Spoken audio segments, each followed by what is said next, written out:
할렐루야. 살아계신 하나님을 찬양합니다. 오늘은 왠지 하나님을 찬양하고 싶은 그런 충동이 막 일어납니다. 왜 그럴까요? 왜 그럴까요? 우리 속에 계시는 성령께서 찬양하라고 하시니까 하고 싶은 거 아니겠습니까? 이 방송 끝나면 저도 찬양을 좀 하겠습니다. 오늘은 시편 137편 1절로 9절의 말씀을 가지고 편안할 때의 신앙 주제로 말씀을 공유해 봅니다. 바벨론에서 포로로 살고 있을 때는 이스라엘 백성은 슬픔으로 나날을 보내고 고국을 그리워했습니다. 이 시편은 아마 바벨론에서 돌아온 지 얼마 안 되는 주전 537년에 기록하지 않았나 생각합니다. 이때에는 바벨론이 독립국은 아니지만은 고레스 왕의 선정을 받고 있을 때였습니다. 본문은 이스라엘이 이제 포로 생활을 면했지만 바벨론에서 받은 억울함을 완전히 보복하지 못했음을 억울해하는 내용을 담고 있습니다. 이제 이스라엘 백성은 편안한 예루살렘에서 자신들이 바벨론에서 받던 학대와 조롱을 지금 회상하고 있는 겁니다. 본문 1절로 3절을 살펴보면 이스라엘 백성이 바벨론에 있을 당시는 눈물 때문에 노래를 부를 수가 없었습니다. 1절에서 바벨론이 여러 강변이라고 합니다. 티그리스 강이나 유프라스 강을 말한 것이 아니고 이 강들을 연결하고 있는 개울들을 말한 것이 아닌가 생각합니다만, 이로써 그 지역에 여러분 천답의 물을 대어 큰 사막지대인 이 지방에서 샘들이 자라게 하는 것입니다. 거기에 그들은 버드가지에다가 그들은 이 수금을 걸어놓고 강 건너편에 있는 예루살렘을 보면서 지난 날을 회상하는 겁니다. 고국에 있을 때 우리가 좀 더 하나님을 잘 섬겨야 됐을 걸. 예루살렘에서 하나님께 제사 드릴 때 잘 드려야 할 걸. 지금은 그렇게 드리고 싶어도 드리지 못하는 그 환경을 얼마나 안타깝겠습니까? 그걸 지금 회상하고 있는 겁니다. 이스라엘 백성들은 그런 곳에서 자라는 버드나무 가지에다가 노래 부를 때 그 탔던 수금을 걸어놓고 울었다는 겁니다. 울었다는 것. 그렇습니다.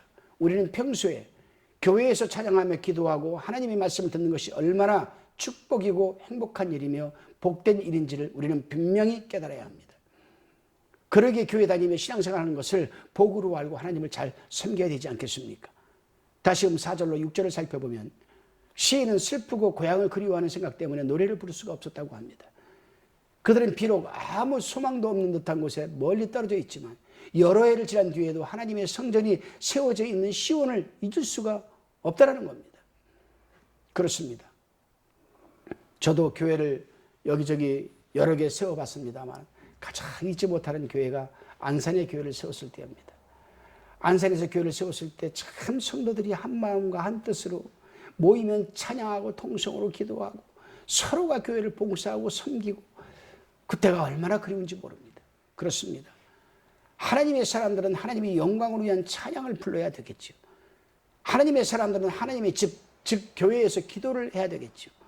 그렇기 때문에 이스라엘 백성들처럼 하나님으로부터 징계를 받아서 찬양을 마음껏 하고 싶어도 못하고 부르짖는 기도를 하고 싶어도 하지 못하는 그런 처지에 거하기보다는 또 거하기 전에 하나님의 말씀에 순종하며 복된 신앙생활을 마음껏 영위해야 되지 않겠습니까?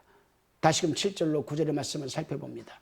예루살렘을 사랑하는 시인의 이 심정은 그로 하여금 원수를 보복하고 싶은 생각이 충동이 있는 거예요. 너무 시끄러워. 그때 우리가 얼마나 힘들게 했어요. 너무 시끄러워. 그냥 저주를 받아야 돼요. 시인은 특히 수백 년 동안 이스라엘을 괴롭히던 에돔 족속에 대해서 원한을 품고 있었습니다. 에돔 족속은 에서의 후손이죠. 에서와 야곱이 서로 시기하던 그런 관계는 대대로 내려오면서 심해져서 결국 두 족속은 아주 원수가 되고 말았습니다. 성경을 살펴보면 시인은 또한 이스라엘이 많은 고난을 당하던 때 바벨론에 대해서 말합니다. 시인은 이스라엘에 대해서 잔인하게 굴었던 바벨론이 그런 행동에 대해서 자신들에게 한 그대로 바벨론도 당할 것이라고 지금 저주 아닌 저주를 지금 하고 있습니다. 옛날의 전쟁에서는 오늘날의 전쟁에서와 같이 부녀자와 어린아이는 해치지 않는 것이 아니고 전멸시키는 것이 통상적이었습니다. 우리가 이러한 생각을 할 때 하루속히 전쟁이 없어지고 평화의 왕이 오셔서 다스리게 되기를 기도하지 않을 수가 없습니다.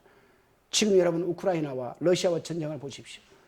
러시아 병사들이 우크라이나에 들어가서 부녀자들을 강간하고 죽이고 아이들을 죽이고 얼마나 여러분 비극적이겠습니까? 그렇습니다. 오늘날 지구촌 곳곳에서 벌어지고 있는 전쟁과 그 전쟁에서 부녀자와 아이들에게 자행되고 있는 강간과 살인, 그리고 알 수 없는 수많은 일들을 하루속히 멈춰야 되지 않겠습니까? 우리 모두 이 시간에 러시아와 우크라이나가 빨리 전쟁이 종식되기를 기도해 보지 않겠습니까? 기도하시겠습니다.